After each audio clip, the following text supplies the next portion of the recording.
Kadang-kadang bila tengah buat konten dekat R&R ataupun kat mana-mana lah, bila aku bawa motor kan, panas tau. Sebab cuaca tengok ni, terik matahari ni. So nak tak nak memang kena ada kipas. Walaupun bawa motor kena angin, tapi kena juga ada kipas. Jadi sebabkan tu aku standby satu kipas daripada Jisoo Live ni. Yang ni best sebab kipas ni dia boleh teleng-telengkan kepala dia.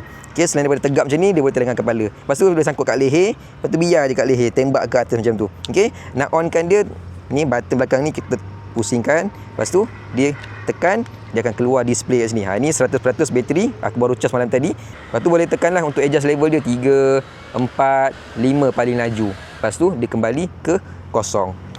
Nice, serius. Kipas macam ni memang sangat diperlukan untuk kegunaan macam sekarang ni lah, tengah panas-panas ni kan. Tembak aje.